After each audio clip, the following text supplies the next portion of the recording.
everyone, it's me, Joe. Now I've been thinking about this small cities versus big cities.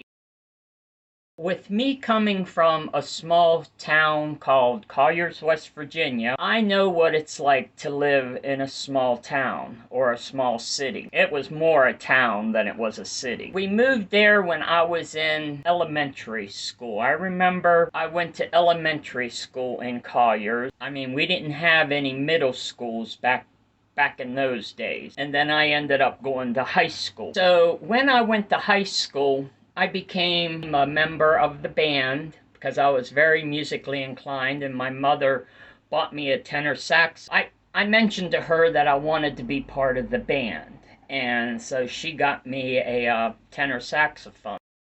So I became a member of the band and the choir, the Political Action Club, later on in my senior year. But through these clubs, like the band and Political Action Club, through the Political Action Club, I got to go to Washington, D.C.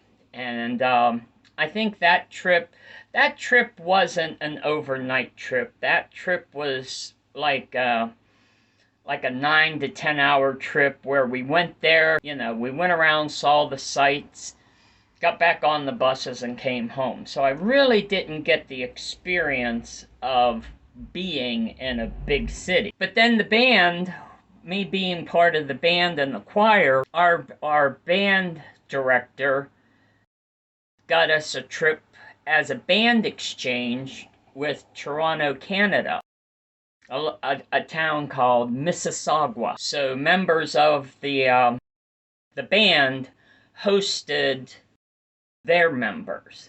And then when we went up to Canada, they hosted us. And we got to stay at their house for 2 days and perform. And through this band exchange, that we were going to go to one of the movies there. Now, in Canada, you couldn't just go to a movie, walk in, pay for your ticket, and see the movie. No, you had to call in, make a reservation, because that's how popular movies were in Canada. There was no reservations or whatever. So we end up going to a laser light show.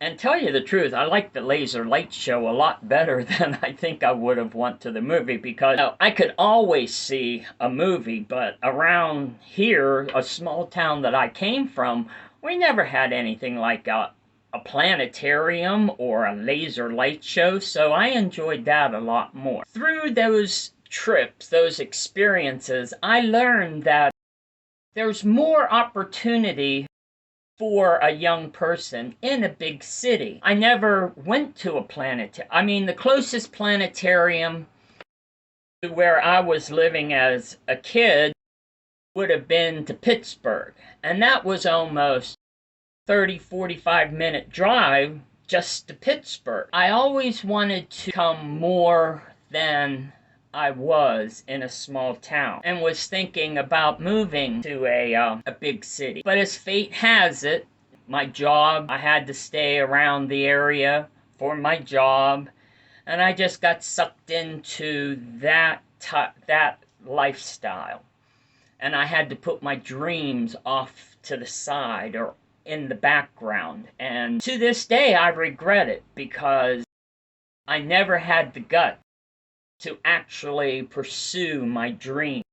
So yeah, as far as small city living and big city living, I think if you have a dream and you want to see it come true, I think the big cities are where you need to be, because they have more opportunities for you in a big city.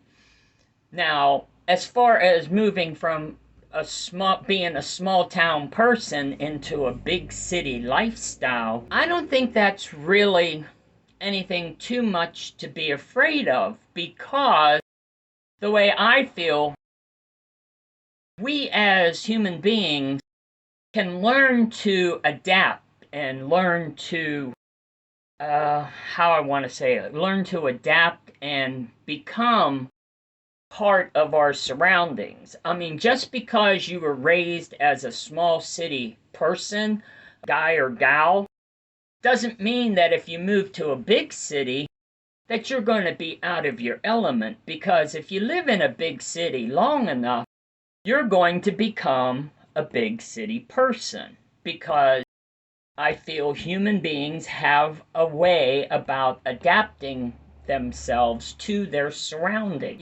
There's nothing to be afraid of, like saying, oh, I'll never fit in the big city lifestyle because I come from a small town USA. I don't believe that's true. I believe that you will adapt to the big city living. You just need to give it time. Get out of your comfort zone. Get to the place, always strive for being better than you can be. And I think the whole reason why you moved to the big city was to follow your dreams. And if you're following your dreams, you need to get out of your comfort zone of being a small town person, get out of that comfort zone, and start striving in the big city to achieve and manifest your dreams in the big city. And I do believe that once you become part of that big city life, it will become part of you.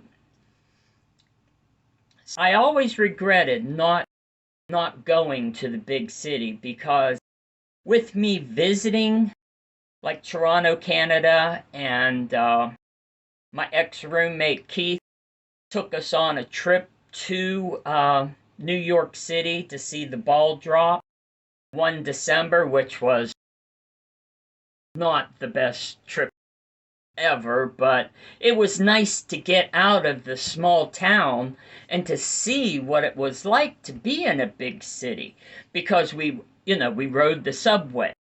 Never been on a subway in my whole life. First time on a subway. First time walking the streets of New York, which are, in my opinion, I think they're fantastic, because like every block, it's like a new experience. Our hotel was in New Jersey, so we had to ride the subway into New York.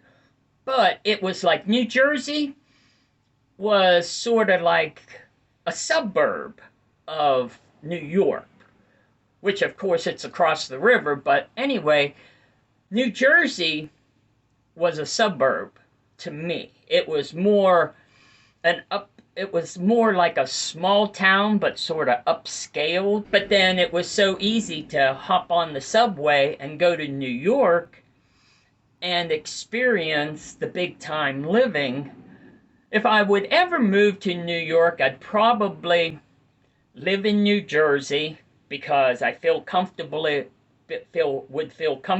living there, but traveling to New York for new experiences and new new experiences and new sights to see, because every part of New York City can be achieved by just a train ride away. And you can go downtown New York, which it's nice and modern, and you can see the history, the atmosphere. So yeah, that's my difference between big city and small cities, is that I think deep down in my heart, even though I was raised a small town guy, deep down in my heart, I've always been a big city guy, because once I visited New York and Toronto, Canada, I felt like at home there. I enjoyed it. Now, of course, the prices are more expensive, but, also the pay. If you get a job in New York, the pay is a lot more in New York and Toronto, Canada, than it is in a small town, West Virginia. So they all sort of balance each other out, in my opinion.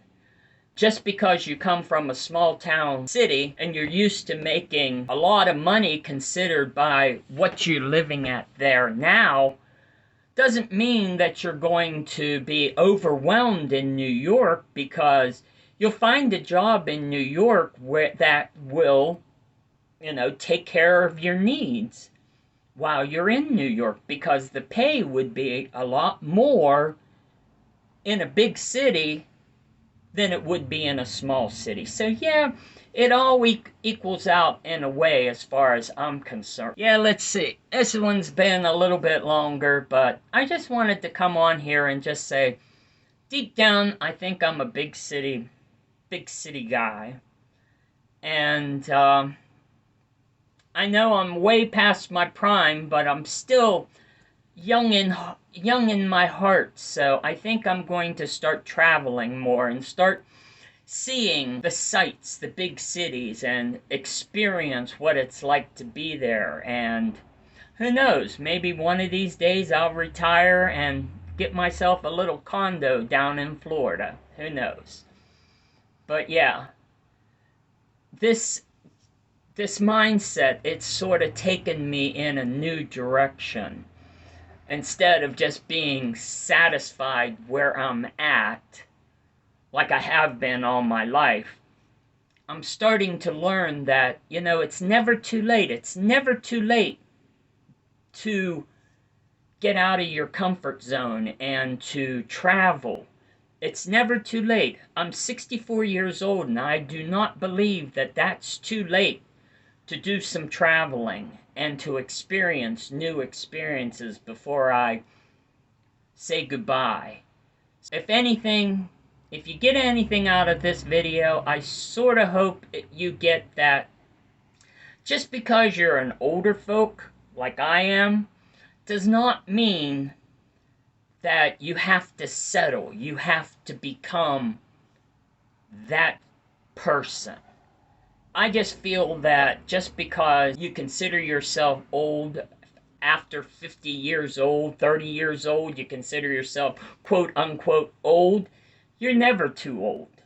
Just remember that. You're never too old to change your life. So like I always say, stay safe, be kind, and I'll see you next time. Take care.